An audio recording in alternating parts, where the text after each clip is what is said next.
Pak Guru akan memperkenalkan contoh modul.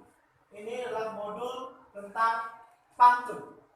Ya, kita di sini akan membahas pantun. Sejarah pantun, pengertian pantun, ciri-ciri pantun, jenis-jenis pantun, dan contoh pantun, membaca pantun, menulis pantun, berbalas pantun, dan menyanyikan pantun. Ya, oke. Nah, di sini nanti yang pertama kita akan belajar tentang pengertian dan sejarah pantun. Lalu yang kedua kita akan belajar ciri-ciri, jenis-jenis, dan contoh pantun. Lalu yang ketiga kita akan belajar mendengarkan pantun. Lalu yang keempat kita akan belajar berbalas pantun. Lalu kelima kita akan belajar membaca pantun. Lalu yang keenam kita akan belajar menulis pantun. Oke. Sekarang dulu Bapak mulai. Ada yang pernah mendengar kata pantun? Siapa yang pernah berbalas pantun? Siapa yang pernah berbalas pantun? Tidak ada. Siapa yang pernah membaca pantun? Juga. Siapa yang pernah menulis pantun? Nah, banyak juga. Siapa yang tahu sejarah dan pengertian pantun? Gak ada yang tahu? Gak ada yang tahu? Ada. Oke. Hari ini Bapak akan membahas pengertian dan sejarah pantun. Apa baca di Bapak tulis? 1, 2, 3 ya. Pengertian dan sejarah pantun. Iya, pengertian dan sejarah pantun.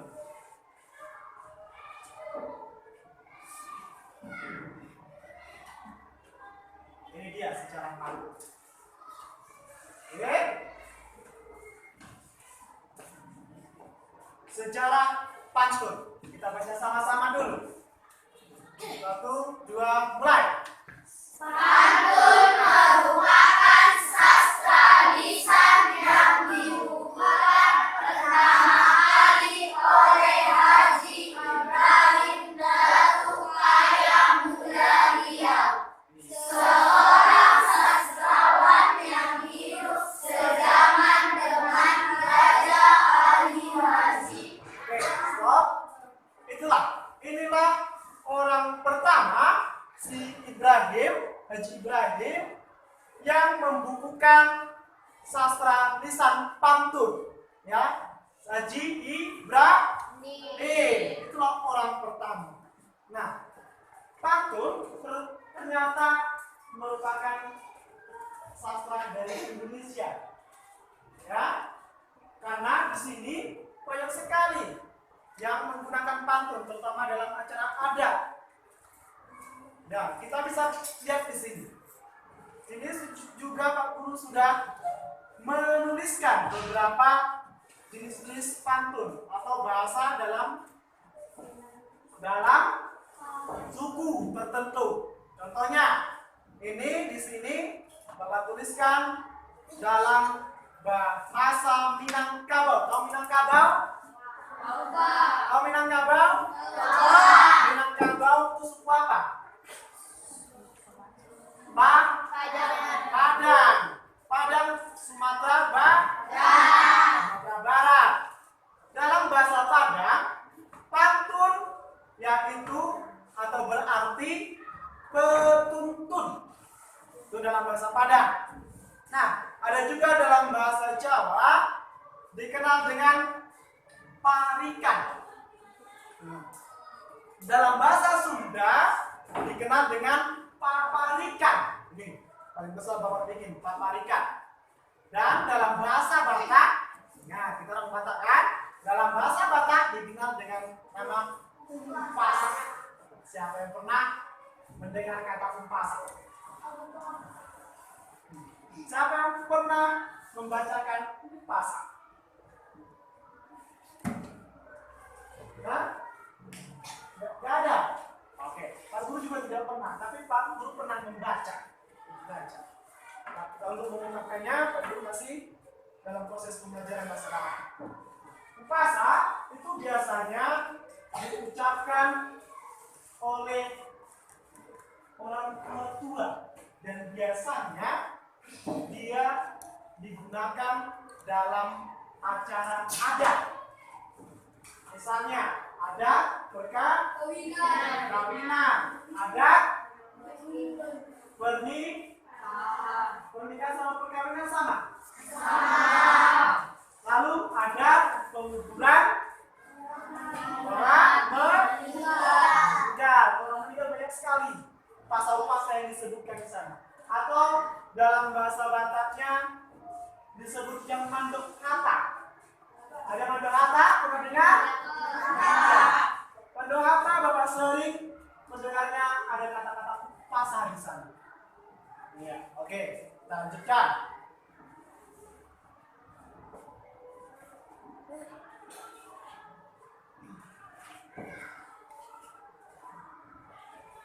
Oke, dia.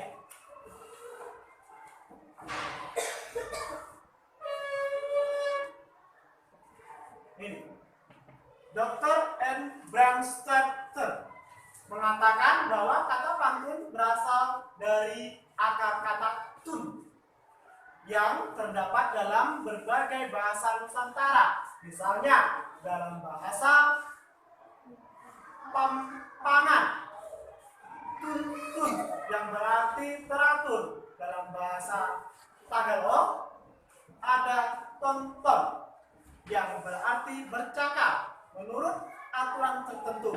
Dalam bahasa Jawa kuno, tun yang berarti benang atau antun yang berarti teratur, dan matutun yang berarti memimpin. Dalam bahasa Toba, ini dalam bahasa kita, ada kata pantun yang berarti kesopanan, kehormatan.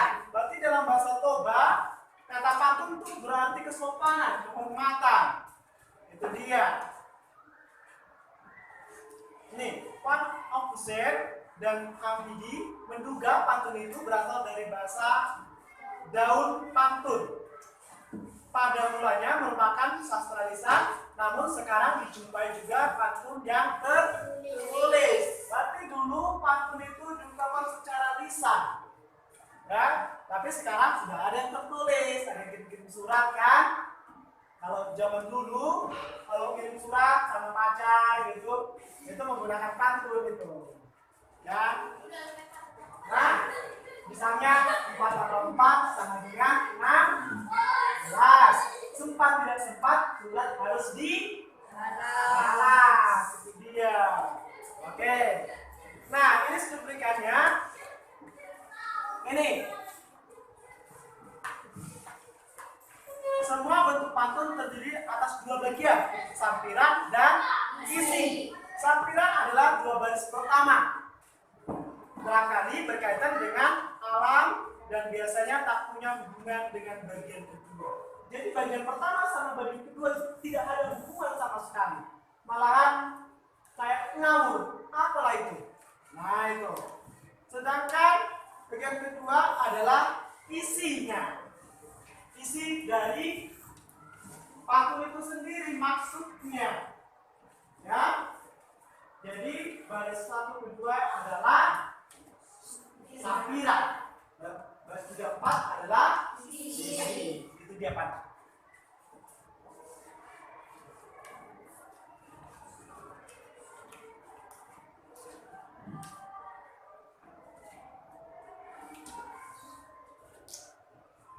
Nah, sekarang pengertian pantun. Ya. B. Pengertian pantun. Pantun adalah senandung atau puisi rakyat yang dinyanyikan. Baik. Pantun adalah senandung atau puisi rakyat yang dinyanyikan. Berarti pada zaman dahulu pantun itu dinyanyikan, ya, karena belum ada alat tulis. Jadi pantun dinyanyikan. Itu dia maksudnya. Ya, sekarang kita baca lagi. 1, 2, mulai. Dalam kesetaraan pantun pertama kali muncul dalam sejarah Melayu dan hikayat-hikayat populer sejaman. Kata pantun sendiri mempunyai asal-usul yang cukup panjang dengan kesamaan dari kata yang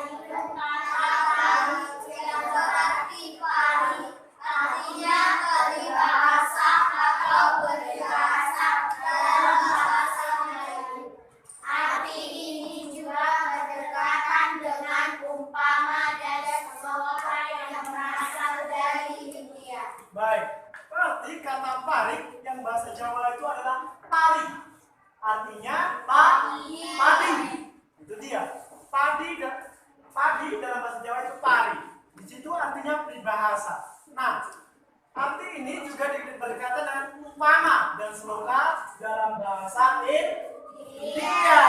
Ini berarti dalam bahasa Indonesia ada juga dalam bahasa India pantun, yaitu sloka, berasal dari India. Ini dia. Oke, mengerti? Baik.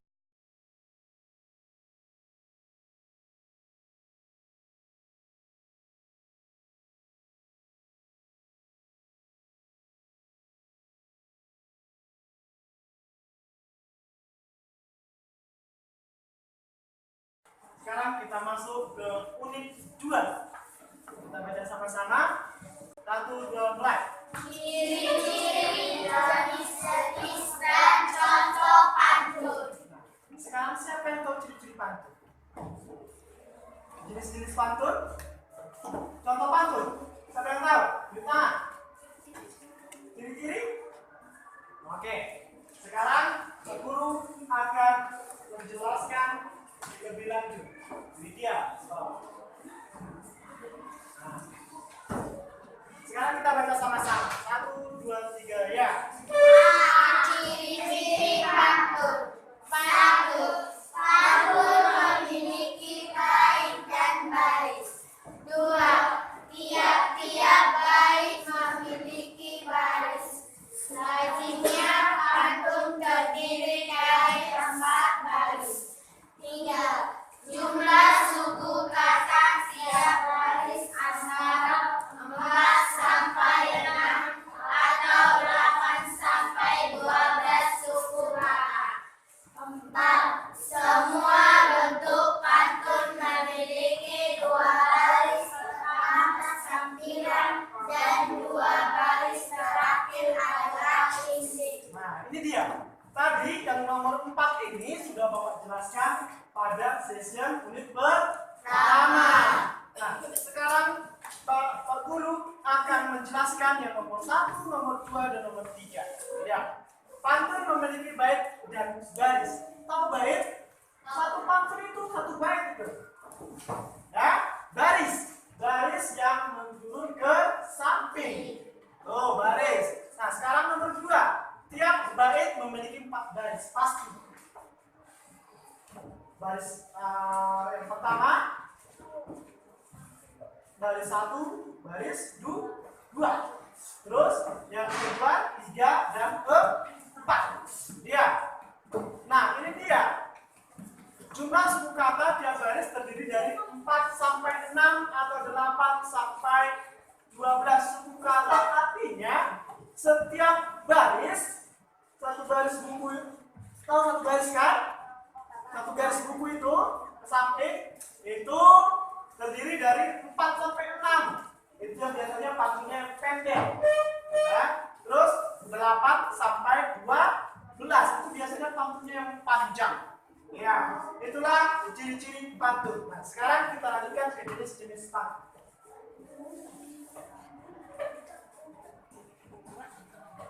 Nah, ini dia. Mari kita baca sama-sama. 1, 2, ya.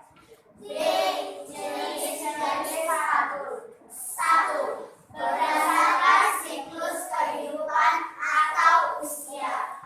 Pantun anak-anak yaitu pantun yang berhubungan dengan kehidupan pada masa kanak-kanak.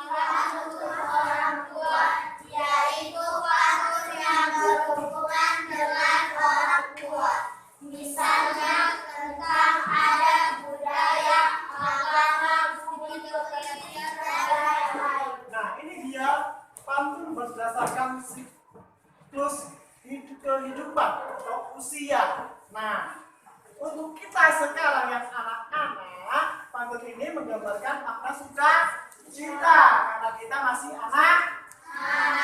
Kalau Pak Guru masuk ke pantun orang muda, ya berhubungan dengan kehidupan pada masa muda. Nah, kalau orang tua kita, ya bapak, mama, opung, apa lagi? Namburu, tulang, namburu, itu sudah pantun orang tua, yaitu pantun yang berhubungan dengan tentang adat, budaya, agama, dan budi pekerti. Itu dia tentang siklus kehidupan. Nah, sekarang kita berdasarkan isinya. Ini dia. Berdasarkan isinya, mari kita baca dulu. 1, 2 ya. 2. Berdasarkan isinya. Pantun jenaka yaitu pantun yang berisikan tentang hal-hal lucu dan menarik. 2. Pantun nasihat yaitu pantun yang berisikan tentang nasihat bertujuan untuk mendidik dan memberikan nasihat tentang moral, budi pekerti, dan lain-lain.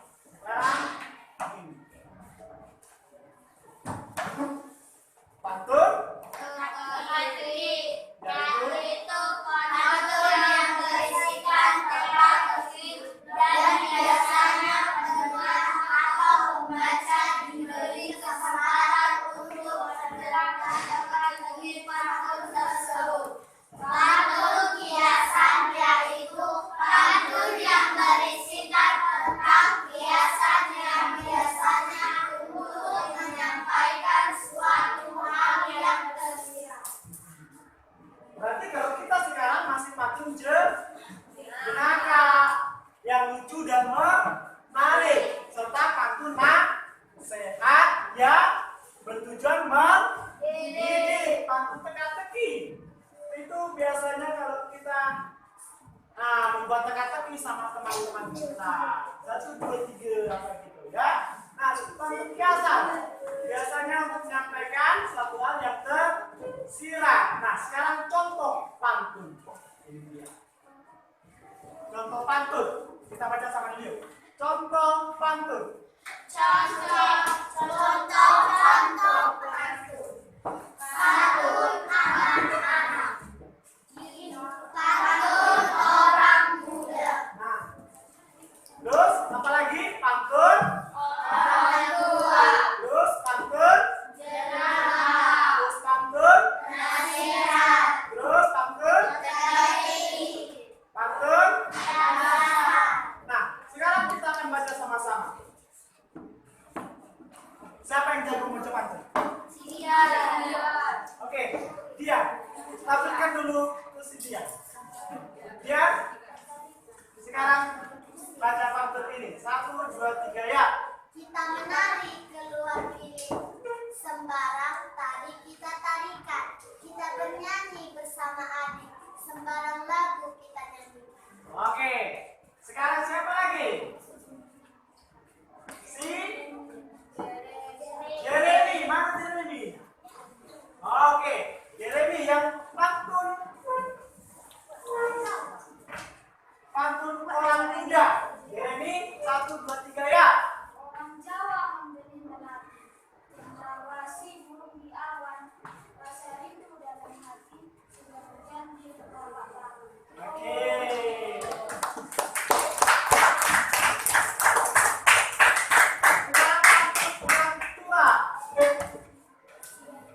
Pantun orang tua ya. Si Indri. Atas bawah. Ayo Indri. Serah. Oh, makan sila. Jadi si mana si Hana? Oh iya si Hana. 1, 2 mulai. Sungguh elok emas permata, lebih elok intan. Sungguh. Sungguh elok budi bahasa, jika dibias akhlak. Iya.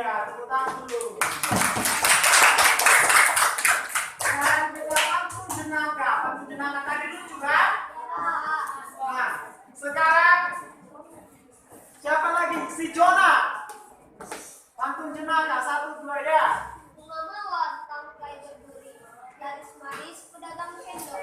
Aku tersenyum malu sekali, ingat dulu suka ngomong. Sudah ngomong dulu. Ya kan? Gak boleh. Sekarang udah besar, jangan ngomong lagi. Ya? Ya. Itulah pantun jenaka. Pantunnya lucu. Nah, sekarang pantun nasihat. Kita baca semuanya karena ini nasihat. Ya, ingat semuanya ya. 1, 2, 3, ya. Pagi-pagi pergi ke pasar, di pasar membeli buah. Jangan suka berkata kasar, jadilah anak berbudi sopan. Nah, itu dia pantun nasihat. Sekarang pantun teka-teki. Kita baca sama-sama lagi. 1, 2, 3, ya. Siap-siap untuk belajar, belajar mencari rezeki. Kalau Anda memang pintar, binatang apa yang Siap ini teka-tekinya. Sekarang yang terakhir, kiasan. Nah, sekarang kita baca-baca sama-sama dari sini, Pak Guru. Oke, 1, 2, 3, ya. berburu kepada mereka, Dapat hati.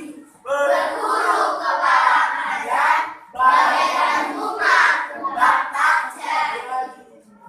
Oke, mengerti?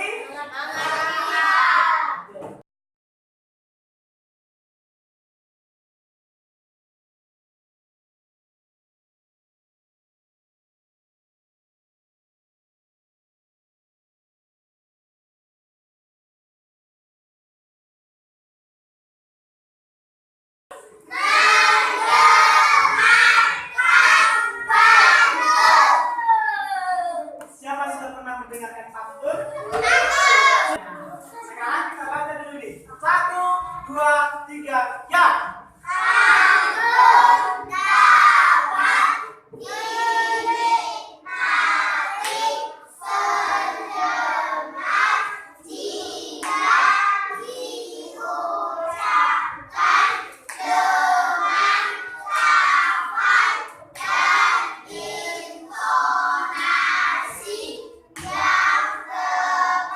Nah, sebelum membacakan pantun, kita harus berpola vokal menggunakan intonasi atau lafal yang tepat. Caranya, suaranya harus keluar dan nggak boleh. Oh, nggak boleh. A, B, nggak boleh ya. Nah, ini nggak boleh ya. Perhatikan dulu. Sekarang kita berlatih yang satu ini. 1, 2, 3, ya.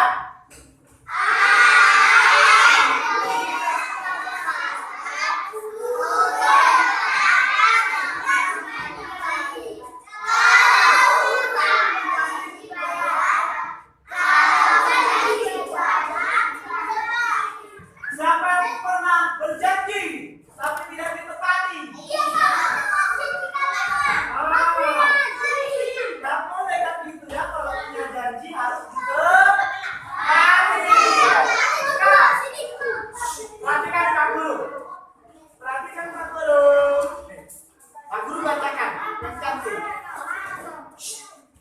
Anak ayam di atas pagar, turun ke tanah memakan padi. Kalau utang wajib dibayar, kalau janji wajib ditepati. Oke?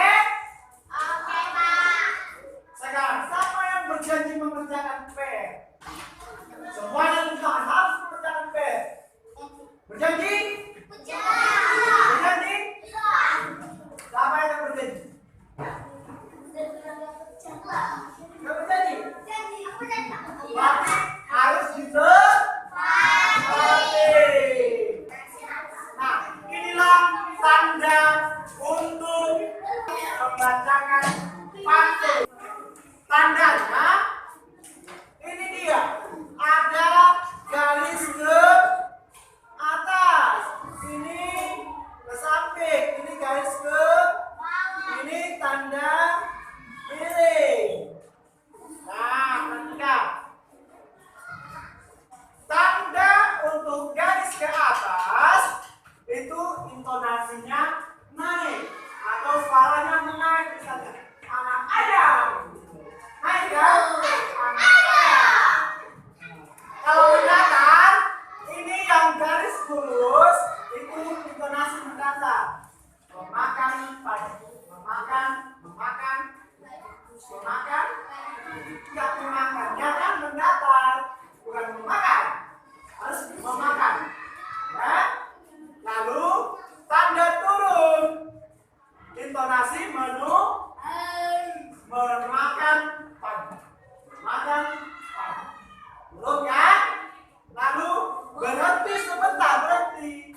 1, 2, 3 ya.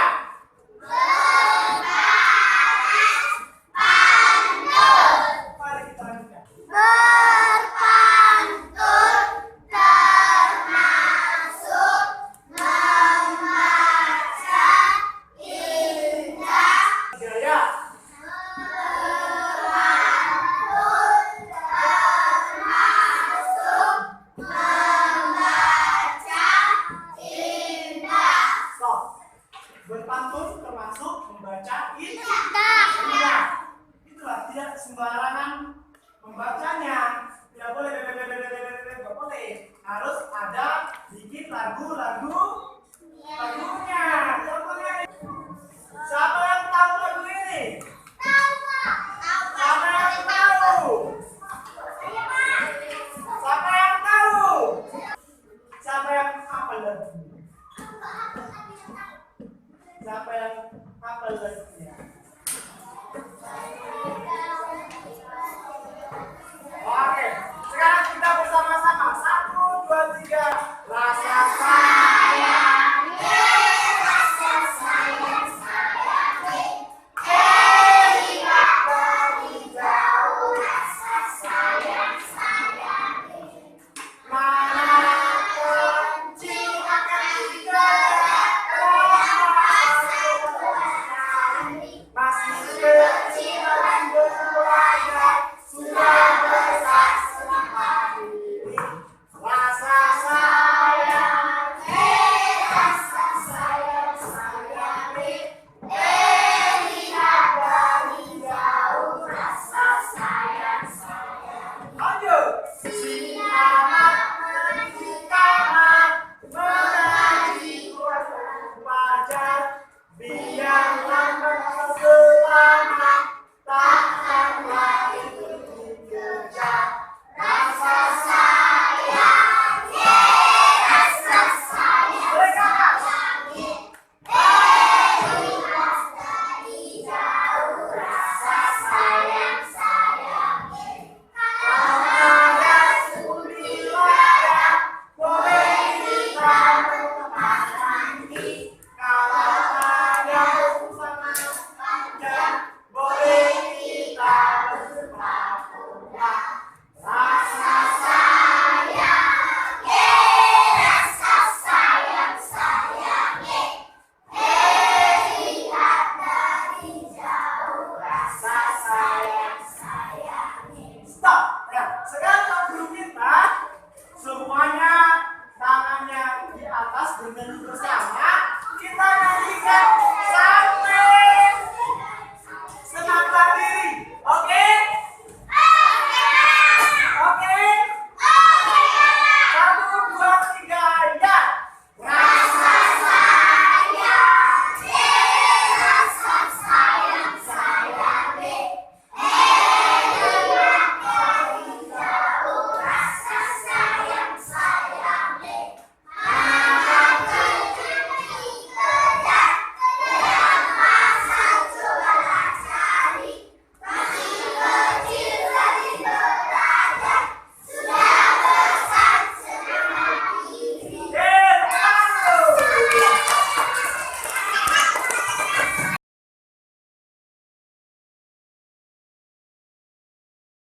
Satu, dua, tiga, ya. Mari kita baca pantun. Ini apa namanya tadi? Tanda yang dapat kita gunakan untuk membaca pantun. Sekarang semuanya tanda ke atas. Apa ini? 1, 2, 3 ya. Tanda mencatat. 1, 2, 3 ya. Tanda turun. 1, 2, 3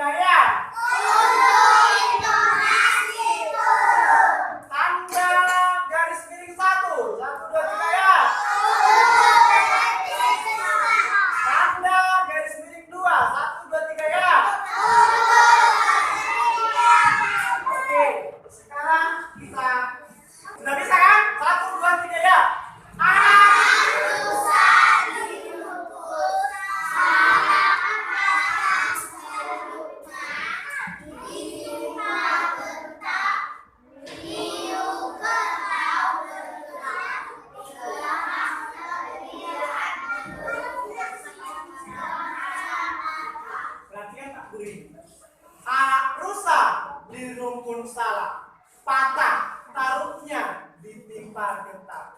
Riuh kerbau bergelak-gelak, melihat burung berkaca Mata. melihat burung berkaca. Mata. 1, 2, 3 ya.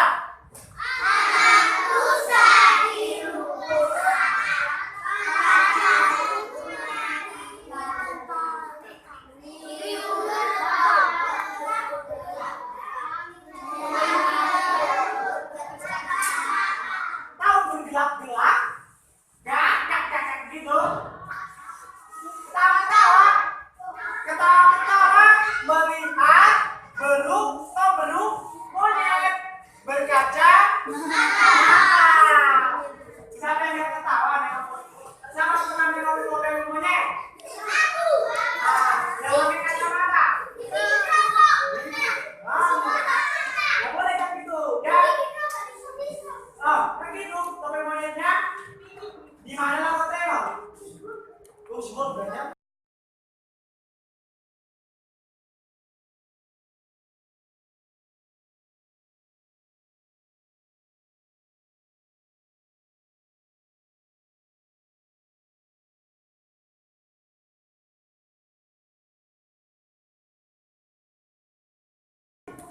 Satu, dua, tiga, ya.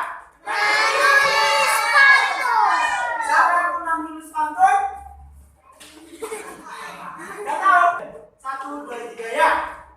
Untuk membuat pantun cetak tidak akhir lari pantun sebenarnya pengetahuan kebersamaan boleh. Stop. Nah, contohnya berburu ke padang darat, mendapat usaha belah lagi.